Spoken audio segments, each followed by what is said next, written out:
Welcome to the Married at First Sight After Party. I'm your host, Keisha Knight Pulliam, here with Nicole, Eris, and Shaquille.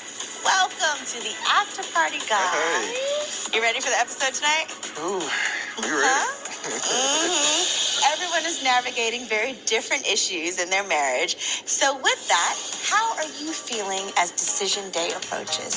Nicole, I feel like y'all just gonna stay married. Chris loves you. I mean, how could he not? I've only asked him every single day for the past month and a half. Shaquille, how are you feeling? Kirsten and I are in a good space, Okay. you know. Yeah, we gonna talk, because I knew it. Because I could tell by the dynamic shift in your relationship that y'all had done it. But we gonna talk about that later. So, Eris, how you feeling? We still have, some issues and challenges that we're navigating, but we're still here. I feel like both of us are trying. I'm still here.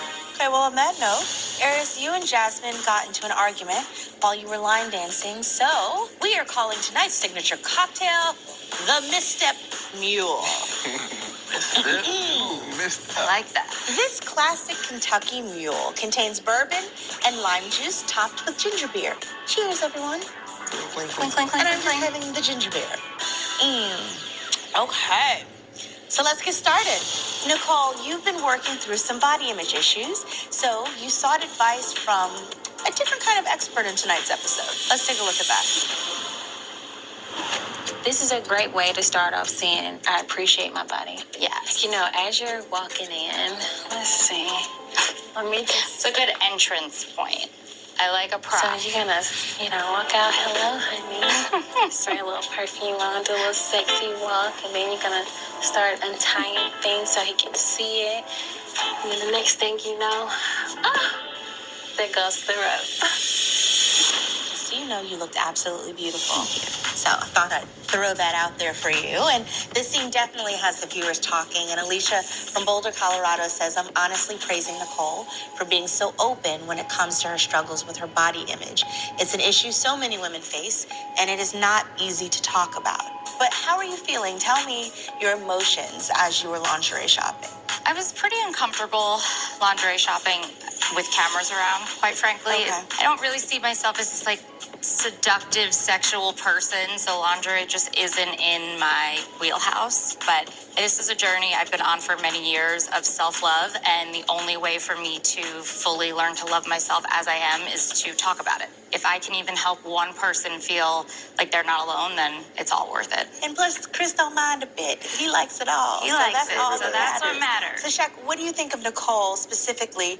She looks like she went to the right person asking Kirsten for help. I'm just saying. What's your opinion, sir? I think Kirsten and Nicole are definitely best besties, especially we live next door to each other, so they always asking each other for advice, and vice versa with Chris and I always go to Chris asking for advice, and he comes to me. But damn, I'm I wish Kirsten would have brought some of the lingerie home and did some of those moves, Okay, And we'll get into that later, don't worry.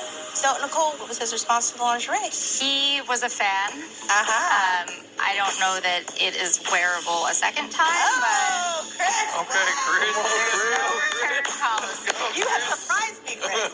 Okay, go ahead. I'm listening. That's all you get to know. Okay, hey, well, thank you for that tidbit.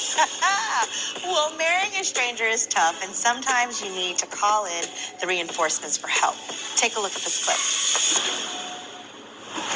You're not supporting him the way that he would like to be supported, Because I know he really wish you would have been there with him this past weekend. He's really hurt behind it.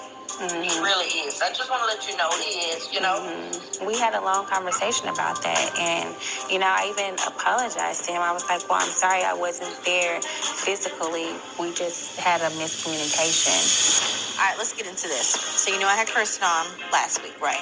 And she completely told me her side of the story. And she felt as though she had to invite herself. She said that she didn't feel like you had really made plans for her to come. And I can agree with that. Okay. I can agree with that because it was some miscommunication on my side with my job as far as it could have been more properly planned out. And I think she felt lost in the mix. Yes. But regardless, it was Kirsten, I want you to be there. Yeah. So what are your thoughts, Nicole? I see you over there chomping at the bit. I feel like this is